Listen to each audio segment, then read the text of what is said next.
بسم اللہ الرحمن الرحیم۔ السلام علیکم ناظرین، میں محمد فاروق ڈوگر، نمائندہ خصوصی روزانہ پاکستان ملیشیا پروگرام آمنے سامنے میں حاضر خدمت ہوں۔ ہمارے ساتھ موجود ہیں جناب MS اطہر قریشی صاحب، جو کہ ایک آزاد تجزیہ نگار ہیں اور ملکی سیاست اور بین الاقوامی سیاست پر بڑا عبور رکھتے ہیں۔ ہم جناب قریشی صاحب کو پروگرام آمنے سامنے میں خوش آمدید کہتے ہیں۔ قریشی صاحب، ناظرین آج کا جو پروگرام ہے وہ ہے، بلاول بھٹو نے کل ایک بیان دیا ہے، وہ اپنے نانا کی قبر پر گئے ہوئے تھے فاتح خانی کے لیے، تو ساتھ انہوں نے ایک بیان داغ دیا ہے کہ پیپلز پارٹی اکیلے ہی اپوزیشن کرنے کے لیے تیار ہے۔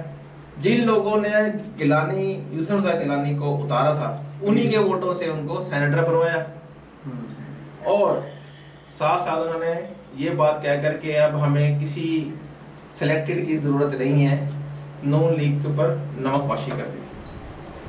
دوسری طرف عمران خان صاحب جو ہے آج گلگت بلتستان کے دورے پر روانہ ہو رہے ہیں۔ اسٹیٹ بینک کے معاملے میں انہوں نے قومی اسمبلی میں اور سینٹ میں بحث کا جو ہے وہ کہہ دیا ہے کہ بحث ہوگی اس کے اوپر، اس معاملے میں کہ یہ IMF کو دیا جائے یا نہ دیا جائے۔ اس کے علاوہ انہوں نے کہا جی کرپشن کے خلاف میں اکیلا نہیں لڑ سکتا، عدلیہ کو میرا ساتھ دینا چاہیے، تو عدلیہ تو انہیں کے ساتھ ہے، ان کے ساتھ ہے۔ تیسری ایک نہایت افسوسناک خبر ہے، کل جو ہے انسداد دہشت گردی سوات کے ایک جج ہیں آفتاب افریدی صاحب، وہ پشاور سے اسلام آباد آتے ہوئے سوابی انٹرچینج موٹر وے پر دہشت گردوں کی فائرنگ کا نشانہ بن گئے، جس میں وہ، ان کی بیگم، ان کی ایک بیٹی اور ان کا 4 سال کا نواسا موقع پر ہی جہاں باگ ہو گئے۔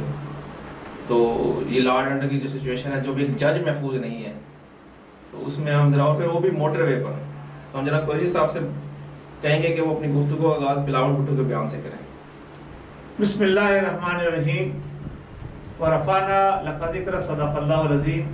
السلام علیکم ورحمۃ اللہ وبرکاتہ۔ ناظرین، امید ہے کہ آپ سب خیریت سے ہوگے اور چھٹی کا دن کل کا آپ نے خوب اپنی فیملی کے ساتھ انجوائے کرتے ہوئے گزارا ہوگا۔ گو کہ کرونا کی وبا چاروں طرف پھیلی ہوئی ہے، لیکن ہم نے دیکھا ہے کہ ہمارے زندہ دلانہ نے ہر حالات کے اندر، ہر معاملے کے اندر، جہاں کہیں بھی ہو، اپنی خوشیوں کو ضرور چاند لگاتے ہیں، اور وہ ہر قسم کے اعصاب اور اس کے اندر مصائب کے اندر جو ہے خوش رہنے کی کوشش کرتے ہیں اور خوش رہتے ہیں۔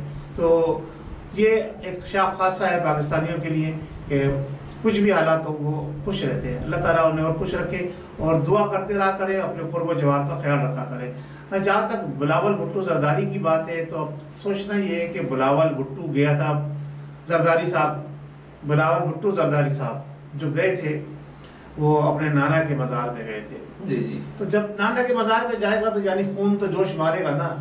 تو نانا تو ان کا ایک عوامی لیڈر تھا۔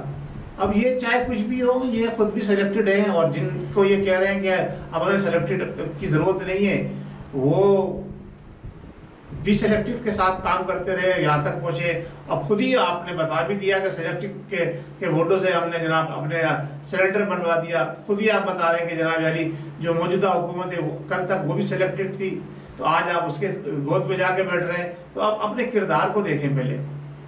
جس عظیم ہستی کے مزار پہ جا کر آپ نے یہ بیان دیا ہے، میں یہ سمجھتا ہوں کہ سوائے اس کی روح کو تکلیف ہونے کے اور کچھ نہیں ہوا ہوگا، کیونکہ آپ جس ہستی کے سے وابستہ ہیں وہ ایک نڈر، بے باک، اور اس کو خطاب ملا ہوا قائد عوام کا۔ وہ ایک عوامی لیڈر تھا، اور اس نے عوام کے لیے جو جدوجہد کی، شاید کہ ایسا کوئی عوامی لیڈر اب مجھے نظر نہیں آتا کہ اس کے بعد اب تک جو ہے ہم نے دیکھا ہو یا ہمیں آگے ملے کبھی۔ ہاں، آپ سے تھوڑی توقع تھی، لیکن آپ بھی جو ہے وہ زرداری رنگ میں رنگ چکے ہیں۔ آپ کی بھٹو والی رمق جو ہے نا، وہ آپ کے اندر سے ختم ہو چکی ہے۔ جو آپ کے پچھلے دنوں جو سارے بیانات آئے نا، وہ کہیں سے یہ بات نہیں بتا رہے کہ آپ کا خون جو ہے وہ آپ کے اندر بھٹو کی طرف سے بھی تھوڑا خون آیا، سارا زرداری خون ہے آپ کے اندر۔ تو آپ کو ایسے ہی بیان دینا تھا۔ نہیں سر، انہوں نے تو دیکھیں میری بات ہے، انہوں نے صرف یہ بات کہی ہے۔ اس بات کو تو مانتے ہیں نا کہ یوسف رضا گیلانی کو اتارنے میں مسلم لیگ نون کا ہاتھ تھا، اس چیز کو تو مانتے ہیں۔ بالکل، انہوں نے وہی بات دہرائی ہے۔ اس میں سے کیا بات کرتے تو بھائی یہی وہی مسلم لیگ ہے کہ جنہوں نے یہ کہا تھا کہ ہم روڈوں پہ گھسیٹیں گے زرداری کو، تو پھر کیوں اس کی گود پہ جا کے بیٹھے تھے اتحاد کر کے؟ گود پہ تو یہ آگے بیٹھے نون لیگ والے، یہ تو آگے بیٹھے تھے، یہ بھی تو وہاں گئے جناب، یہ بھی تو وہاں گئے کیوں؟ چلو وہ بھی آئے تھے، انہوں نے کیوں ویلکم کرایا ان کو؟ جن کو؟ ان لوگوں کو سر مریم نواز کو فاتح خانے پہ بلا لیا، بھائی مزار پہ جس کو یہ گانے نکالتے تھے جلسوں میں. وہی تو میں کہہ رہا ہوں کہ آپ نے بھی دوغلا پن کیا نا. دوغلا پن کیا، سیاست کی ہے، سیاست نہیں کی ہے. یہ بلاول بھٹو جو ہے وہ بڑا زیرک سیاستدار بنتا جا رہا ہے. اسے سیاست نہیں کہتے، اسے خوشامد کہتے ہیں. جب آپ کو ضرورت پڑتی ہے آپ گدھے کو باپ بنا لیتے ہو، صحیح ہے، اور بعد میں اس گدھے میں چڑھ کے بیٹھ جاتے ہو. مسلم لیگ نون کیا ہے؟ وہ بھی یہی سارے سیاستدار وہی ہیں. نیازی صاحب کیا ہے؟ وہ بھی یہی ہے. زرداری صاحب کیا ہے؟ وہ بھی یہی ہے. نواز صاحب کیا ہے؟ وہ بھی یہی ہے. سارے یہی کہ جب جہاں ضرورت پڑتی ہے جھک جاتے. سب سے بڑے ہمارے کو بنانا ہے. عمران خان صاحب تو میرے حساب میں تو کچھ سیاستدار مانتے ہی نہیں ہوں، کیونکہ ان میں ایک ضد انا ہے، ضدی پن ہے. چلے آج آپ نے ایڈمٹ کر لیا نا سیاستدار نہیں ہے. فاروق صاحب آپ کو سلام پیش کرتے ہیں. السلام علیکم فاروق صاحب. السلام علیکم. نہیں یہ سب کو پتہ ہے. آپ نوٹ کر لیں، وہاں فاروق صاحب نے کہا ہے کہ یہ ان کے سیاستدار نہیں مانتے، تو میں ان کو وزیر اعظم نہیں مانتا. نہیں یہ بات تو ہے کہ سیاستدار نہیں بن کوئی بھی وزیر اعظم بن سکتا ہے پاکستان کا. آپ بھی بن سکتے ہیں وزیر اعظم. نہیں سیاستدان ہونا ضروری تھوڑی کہ سیاستدان ہی وزیر اعظم. جیسے وزیر اعظم آج کل ملک کے اندر ہے، ایسا وزیر اعظم اللہ نہ کرے ہمیں بنائے. نہیں یہ تو ویسے پاکستان جن کی لگامیں، جن کی ڈورے جو ہے نا وہ پیچھے سے کھینچی جاتی ہے اور اس حساب سے چلتے ہیں. نہیں پاکستان کی تاریخ کی نالائق ترین حکومت اس کو ایوارڈ دیا جائے تو میرے خیال سے یہ نہیں وہ نالائق میں نمبر 1 ہے نا. نمبر 1 ہے، کیونکہ نالائقی میں، وعدہ خلافی میں، وعدہ توڑنے میں، یو ٹرن لینے میں، جھوٹ بولنے میں، عوام کو دھوکہ دینے میں نمبر 1 ہے. جی. اور دوسرا بھی میں ایک چیز دیکھ رہا تھا، ہمارا کچھ صحافی میں گروپ ہے، وہ آپس میں ڈسکشن کرتے رہتے ہیں، تو وہ یہ بات کر رہے تھے کہ یہ جو عمران خان صاحب یہ جو موروثی سیاست ہے جو پیپلز پارٹی میں بھی ہے اور مسلم لیگ نون میں بھی ہے، موروثی سیاست کا ایک فائدہ پارٹی کو ضرور ہوتا ہے. وہ یہ فائدہ ہوتا ہے کہ جیسے موروثی سیاست ایک چلی آ رہی ہے، تو جو بھی ان کے ساتھ لوگ موجود ہیں تو وہ تھوڑا سا ڈرتے ہیں ان کی بغاوت کرتے ہوئے اور وہ مستقل جماعتوں میں ٹکتے ہیں. پی ٹی آئی کے اندر سارے ہی فصلی بٹیرے موجود ہیں اور ان سب نے اڑ کے پہنچ جانا ہے جو بھی جہاں سے لکھا ہے، اور اس جماعت کا تہس نہس ہو جانا ہے. کاف لیگ جو بچی ہوئی ہے وہ ابھی چودھری برادران کی وجہ سے بچے. جس دن چودھری برادران منظر سے غائب ہوئے کاف لیگ کو کسی نے یاد بھی نہیں کیا. صحیح بات. آل پاکستان مسلم لیگ بنائی تھی جنرل مشرف نے، کون پوچھتا اس کو؟ ایک اور نے بھی تو بنائی بھی نا، ایک ہی ہے، وادی وہ تو بھی موجود ہے نا، وہ تو بھی چلو سیاست کر رہا ہے، وہ تو بھی جیسے بھی ہے اس کو تو چل رہا ہے نا سسٹم. لیکن میں تو بات کر رہا ہوں کہ یہ موروثی سیاست، ابھی عمران خان صاحب کا کل کلام کچھ ہو جاتا، ابھی تو وہ اعلان بھی کر چکے ہیں کہ یہ میری آخری ٹرم ہے ایز اے چیئرمین. تو یہ تو آپس میں لڑتے ہیں، جب ان کے آپس انٹر پارٹی الیکشن ہوتے ہیں ان کی تو آپس میں ہی نہیں بنتی، تو یہ ملک کی سیاست میں کیا کردار ادا کریں؟ بھائی اصل میں یہ میں بتاؤں نا کہ ہمارے اداروں نے نا ایک چانس لیا تھا. ادارے ہمارے کھلا رہے تھے ایک عرصے سے نا، کبھی اے ٹیم کو جتا رہے تھے، کبھی بی ٹیم کو جتا رہے تھے، کبھی اے ٹیم کو اوپر لا رہے تھے، کبھی بی ٹیم. اب انہوں نے کہا یار ایک جو نا انٹری اور ڈالو، سی ٹیم لے کر آؤ. انہوں نے چانس لیا، انہوں نے چانس لے کے نیازی صاحب کو موقع دیا، لیکن پتا چلا کہ یہ اے اور بی سے بھی زیادہ نااہل نکلا. نہیں ان کو تو کچھ پتہ ہی نہیں ہے. ابھی دیکھیں اس قدر بے ہنگم مہنگائی ہے کہ کچھ سمجھ سے باہر ہے. آگے سے وہ ان کے جو مشیر ہے عجیب عجیب قسم کے بیان داغتے ہیں، کہتے ہیں اگر چینی میں 1 روپے کی کرپشن ہو نا تو 550 ارب روپے کا فائدہ ہوتا ہے. او بھائی چینی بڑھنے سے تمہیں کیا فائدہ ہوتا ہے؟ یہ بیان دیکھیں، یہ شہزاد اکبر جو ہے وہ جو اصل میں بات یہ نا ان کو یہ نظر آتا ہے، انہیں بتایا جاتا ہے کہ یار اس کو اتنا بڑھا دو، ہمیں اتنے پیسے ملے گا تم اتنے لے لینا بس. نہیں بہرحال یہی ہو رہا ہے، یہی ہو رہا ہے کہ سمری بھیجو 25 روپے کی، چلو ٹھیک ہے جی سمری 25 روپے کی آ گئی. نہیں پی ٹی آئی کے جناب چیئرمین صاحب نیازی صاحب نے جناب علی اس کو کاٹ کے 25 کو جناب علی 10 کر دیا. اور دوسرا حالانکہ وہ اصل میں 8 یا 7 روپے ہی بڑھنے تھے، لیکن بھیجا اس طرح سے کیا تاکہ نہیں. آپ تو عمران خان صاحب کو کہتے ہیں وہ تو یہودیوں کے ایجنٹ ہیں، وہ تو کہتے ہیں میں روزانہ جہاد پہ نکلتا ہوں. کہاں وزیر اعظم آ جاتا ہوں. جہاد پہ جاتا ہوں، جہاز پہ جاتے ہیں ہم، جہاد پہ جاتا ہوں، نہیں جہاز پہ جاتے ہیں، وہ غلط سننے میں آ گیا ارے سر جہاد ان میں کے جاتا ہوں، الفاظ ان کی ادائیگی صحیح نہیں ہے نا تلفظ کی، اس لیے تو وہ پورا حرف نہیں دے سکے، تو یہاں پر بھی وہ الفاظ ان کا آپ سمجھیں۔ اچھا یہ دیکھیں کہ بی بی مریم جو ہے، مریم صفدر جو ہے، وہ بیان دے رہی ہے کہ جی یہ جی عمران خان صاحب کو غریبوں کو کیا پتا، یہ تو 300 کنال کے بنی گلا میں رہتا ہے اور ایک خود کہاں پہ رہتی ہے؟ دیکھیں وہ عمران کی بات کر رہے ہیں، خود وہ کہیں بھی رہتی ہو، کیوں رہتی ہے؟ وہ تو 600 کنال کے بنگلے میں رہتی ہے، تو اچھی بات ہے، بڑے ان لوگوں کو یہ باتیں زیب بڑے دیتی ہے، ان لوگوں کو باتیں زیب دیتی ہے جو دیکھیں یہ سیاستدان جو باتیں کر رہے ہیں ایک بس بیڑا غرق کر دیا، جب جس کے منہ میں جو آتا ہے وہ بول دیتا ہے، اسے کچھ نہیں پتا کہ میں نے کل کیا بولا تھا۔ دیکھیں جی جی دیکھیے کوئی اگر سلجھا ہوا آدمی ہوتا نا پاکستان کی اوپر لے کے چل رہا تھا، پاکستان کی حالت یہ نہیں ہوتی جو آج ہے، جسے پتا ہوتا کہ میں نے کل کیا کہا تھا یا مجھے کیا الفاظ بولنے چاہیے جن کو میں اپنی زندگی کے ساتھ لے کے چل سکوں، صحیح ہے، کس کے متعلق مجھے کیا رائے اختیار کرنی چاہیے جو کل کو اگر وہ میرے پاس آئے تو میں اس سے ہاتھ ملانے کے قابل تو رہوں۔ لیکن یہاں تو یہ ہے کہ ہاتھ ملانا کیا ایک دوسرے سے بغل گیر ہوتے ہیں اور ہاتھ میں چھری بھی لیے ہوئے ہوتے ہیں کہ تو مڑ تو میں تیری پیٹھ میں چھرا گھوپوں، تو مڑ تو میں تیری پیٹھ میں چھرا گھوپوں۔ یہ تو ہماری سیاست ہے، ایسے یہ مسلمانوں کی سیاست تو نہیں ہے نا، بالکل یہ یہود و نصارہ کی سیاست ہے کہ وہ ہمیشہ سے مسلمانوں کے پیٹھ میں چھرا گھوپتے آئے، تو یہ ان کے ایجنٹ ہے، یہ وہی کام کر رہے ہیں، یہ سب ہے، سب کے سب، سب کے سب۔ آج میں نیازی صاحب کو اکیلے نہیں کہہ رہا، زرداری بھی، میاں صاحب بھی، آج میں اور ان سب کا سردار جو ہے نا وہ نیازی بن گئے، اب پہلے فضل الرحمان تھے، نہیں پہلے فضل الرحمان تھے۔ آج آپ نے اخبار میں خبر تصویر چھپی ہوئی ہے، شاید آپ کی نگاہ سے گزری ہو، پی ٹی آئی کی خواتین ونگ کی صدر، اس کے بیٹے کا ولیمہ ہے اور پیپلز پارٹی کے جو وزیر اطلاعات ہیں وہ ان کے ساتھ بغل گیر ہو کے تصویر کھنچوا رہے ہیں اور اخبار میں پرنٹ ہو رہی ہے کہ جو ولیمے میں شرکت کر رہے ہیں، ایک دوسرے کو تو یہ پتہ نہیں، یہ اخبارات میں ان کے بیانات سنے تو پتہ نہیں ذاتی دشمنی ہے، وہی تو میں نے آپ سے، اور شادیوں میں ایسے شریک ہوتے ہیں جیسے کہ نہیں شادیوں میں کیا اور پرائیویٹ پارٹیوں میں کیا اور دوسرے معاملات میں کیا، جب آپ اجلاس بلاتے ہیں جاتے ہیں ایسے لگتا ہے جیسے کہ وہ ان سے اچھا پرانا کوئی دوست ہی نہیں تھا، ہاں جی، لیکن عوام کو لڑاتے ہیں، بس ان کا کام وہی ہے۔ دیکھیں ان کیا دکانداری اس وقت تک چلتی رہے گی جب تک عوام سمجھے گی نہیں۔ عوام کیوں نہیں سمجھتی کہ یہ خود تو مل رہے ہیں، ہمیں کیوں لڑواتے ہیں، ہمیں کیوں آپ رشتے داروں کو آپس میں لڑواتے ہیں، بہن بھائیوں کو آپس میں لڑواتے ہیں، دوست یاروں کو آپس میں لڑواتے ہیں، برادری کنبے کو آپس میں لڑواتے ہیں، خود مزے سے جاتے ہیں۔ یہ جس کلیکشن میں کتنے لوگوں کو شاید شہید، وہی تو کہہ رہا ہوں، خود مزے سے جناب ایک دوسرے کے بغل گیر ہو جاتے ہیں، جب مل جاتا ہے بغل گیر ہو جاتے ہیں، جب مل جاتا ہے ایک دوسرے کے خلاف تلواریں کھینچ لیتے ہیں، کوئی تیر نکال لیتا ہے، کوئی تلوار کھینچ لیتا ہے۔ یہ چلیں ابھی دوسرا جو آج آپ کے چہتے وزیر اعظم عمران خان صاحب گلگت بلتستان کے دورے پہ جا رہے ہیں، جانے سے پہلے انہوں نے ایک بیان دیا ہے کہ اللہ تعالیٰ ان کو خیر و خیریت سے لے جائے اور خیر و خیریت سے واپس لے آئے، کہ اسٹیٹ بینک کے معاملے پر خیر و خیریت سے واپس آ جائے، بس یہ ساری پھر بات کرنا، اسٹیٹ بینک کے معاملے میں کہتا پانی بڑے پیاس ہوگی، پھر خیریت سے واپس آ جائے، پھر بات کریں گے۔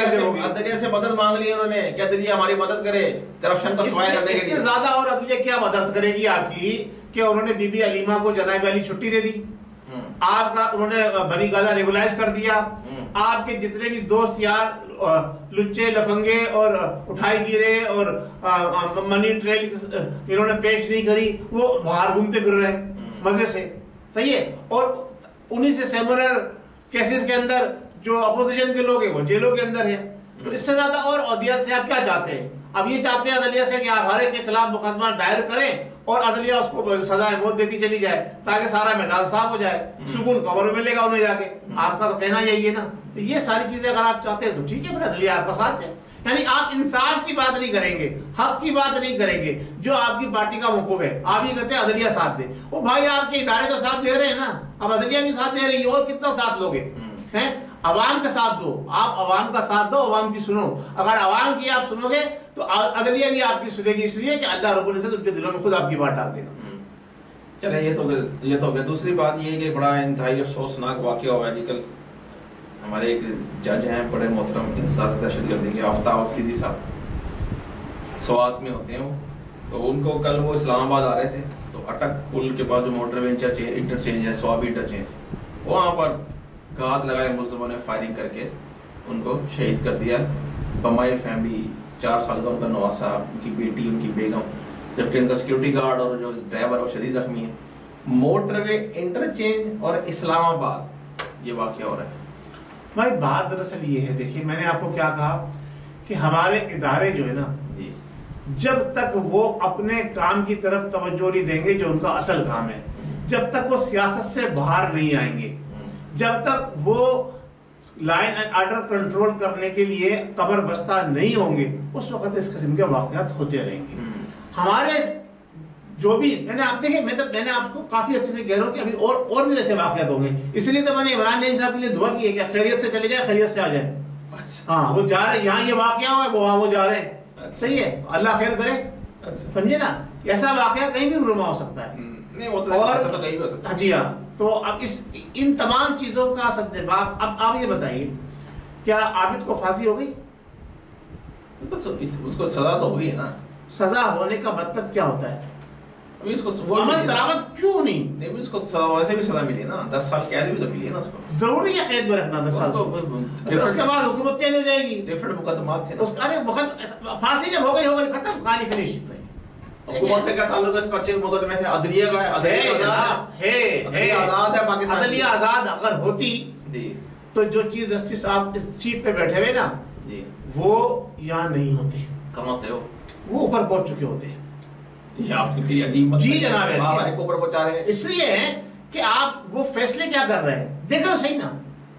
ملک کی مفاد میں کر رہے ہیں. کیا فیصلہ ملک کی مفاد میں؟ کیا ایک فیصلہ بتا دیا ملک کی مفاد میں جو کیا انہوں نے؟ جو بھی میرٹ فیصلے ہو رہے ہیں، دھوکہ دہی مکر فریب کے سارے ملزم آزاد ہو جاتے ہیں. وہ ثبوت نہیں تھا. جس کو چیف جسٹس خود جا کر پکڑتا ہے وہ ملزم آزاد ہو جاتا ہے. دیکھیں عدلیہ چاہے وہ صوبے کی ہو چاہے وہ مرکز کی ہو، عدلیہ عدلیہ ہے. اب دنیا بھر کا بدنام زمانہ چور ڈاکو، جس کے اوپر ابھی فواد صاحب نے کہا کہ جناب علی ہم جو ہے نا وہ سوئس جو ہے نا کیسز دوبارہ کھول دیں گے. سوئس کیسز کیوں ختم ہوئے تھے؟ حکومت آئی، سوئس کیسز ختم ہو گئے، عدلیہ آزاد تھی. وزیر اعظم تھا، انہوں نے کیا ہی نہیں، کچھ نہیں. وہی تو عرض کر رہا ہوں نا، عدلیہ کہاں آزاد ہے؟ تو عدلیہ کے اوپر جتنا وبال، اللہ تعالیٰ معاف فرمائے مجھے، میں بھی بہت گناہگار بندہ ہوں، جو انصاف کے دینے کے لیے جس کو بٹھایا جاتا ہے نا، جب وہی بے انصافی کرے گا تو اس کا اشر کیا ہوگا. یہاں کی لوگ دیکھتے ہیں، وہاں کی کوئی نہیں سوچتا. جس دن ہمارے عدالتی اداروں نے وہاں کا سوچنا شروع کر دیا، پاکستان میں جو ہے نا امن قائم ہونا شروع ہو جائے گا.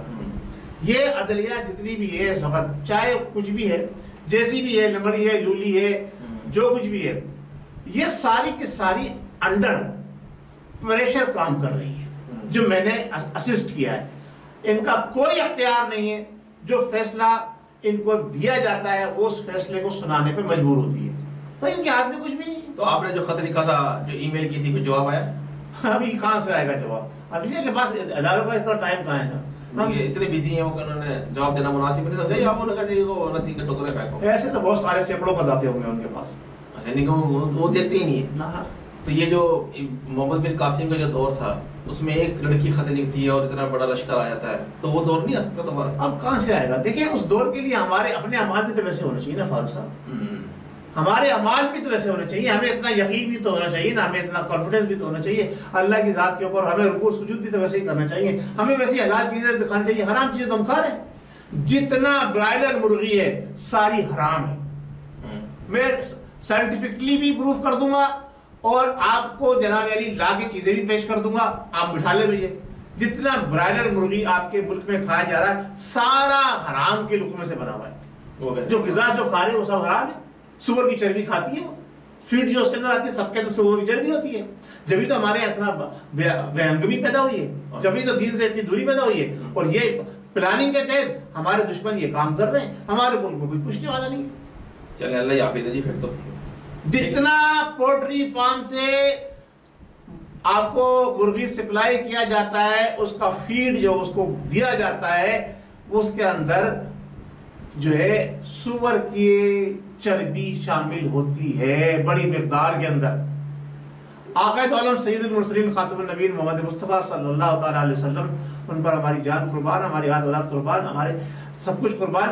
اللہ تبارک و تعالیٰ کے فرمان کے مطابق وہ فرماتے ہیں کہ جناب علی سور کو حرام قرار دیا گیا. کیوں؟ گند کھاتا ہے، وہ گند کھاتا ہے نا. تو جب وہ آپ اس کا گوشت کھائیں گے تو آپ کے اندر وہ وہ جراثیم پیدا ہوں گے، آپ کے اندر اس کی خصلتیں آ جائیں گی. میڈیکلی یہ پروف ہو چکا ہے، بلکہ یہ ویسٹرن اداروں نے پروف کیا ہے کہ جو پورک ہوتا ہے، جو خنزیر جسے ہم کہتے ہیں، اس کا گوشت کھانے والا بندہ سب سے زیادہ متاثر ہوتا ہے کینسر، اس کو سب سے ایزی کینسر لگنا. وہ تو دنیاوی بیماری ہے، میں اپنی مذہبی بات کر رہا ہوں. وہ تو ہے، وہ اس بے شرمی، بے حیائی اور یہ ساری چیزیں اس کے خون میں شامل ہیں، تو ہمیں اس چیز کو کھانے سے منع کیا گیا ہے. اب ہم ڈائریکٹلی تو نہیں کھا رہے، انڈائریکٹلی وہی کھا رہے ہیں، ہمیں کھلایا جا رہا ہے. ہماری عوام، ہمارے مذہبی اسکالر، ہمارے بڑے بڑے مفتیان سب خاموش ہیں، وہی کھا رہے ہیں. وہ تو چل کے کھاتے ہیں مفتیان کے، وہی تو کھا رہے ہیں نا، وہی کھا رہے ہیں. تو پھر دیکھ دو نا، اتنے بڑے بڑے پیٹ نکال کے، اتنے بڑے بڑے پیٹ نکال کے بیٹھے ہوئے اور کیا فتوے دے رہے ہیں وہ بھی دیکھ لیں. کیا فتوے دے رہے ہیں وہ بھی دیکھ لیں. آپ جو فتوے آ رہے ہیں، بس اللہ تعالیٰ معاف فرمائے. کیونکہ میں نے تو یہاں تک سنا ہے کہ یہ جو چکن ہے یہ تو چل ہی نہیں سکتا. برائلر جو ہے اس کی تو موومنٹ ہی نہیں ہے، اور یہ حقیقت ہے، ہم نے دیکھی ہے. ہم نے، مجھے تو خیر ذاتی طور پہ سخت ناپسند ہے، لیکن لوگ کھاتے ہیں. اب لوگوں کے پاس کوئی چوائس ہی نہیں ہے. کیا میں یہ بات جو ہے نا 1990 سے یہ بات کرتا چلا رہا ہوں کہ یار یہ مرغی کھانا چھوڑ دو. ہمارے مرغی کھانے بدلتے چلے گئے، پہلے نہیں تھی، بزنس بن گیا ہے. بزنس بن گیا. اب آج بزنس کرنے والا حرام اور حلال دیکھنا چھوڑ دیا. ابھی تو یہ سارے برانڈ ہیں، یہ سارے KFC وغیرہ، یہ سب کیا ہے. اللہ تعالیٰ معاف فرمائے، اللہ تعالیٰ ہمیں معاف فرمائے. ہمیں اللہ تعالیٰ اپنے پیارے حبیب کے احکامات کی پیروی کرنے کی کوشش کرنے کی توفیق عطا فرمائے، اور کم سے کم ایمان کے اس درجے پہ پہنچے کہ ہم جو بات اگر بزور طاقت نہیں روک سکتے، کم سے کم زبان سے تو اس کو برا کہہ دیں. جی اس پہ خود تو عمل نہ کرے. کم سے کم اگر دوسروں کو روک نہیں سکتے تو خود تو عمل نہ کرے. چلو ٹھیک ہے جی ناظرین، امید ہے آج کا پروگرام آپ لوگوں کو پسند آیا ہوگا. اپنے کمنٹ سے ضرور آگاہ کیجیے گا، ویڈیو کو لائک کیجیے، شیئر کیجیے، اور ایک بھی گلوبل کو سبسکرائب کیجیے. اللہ ہمارا حامی و ناصر. پاکستان زندہ باد.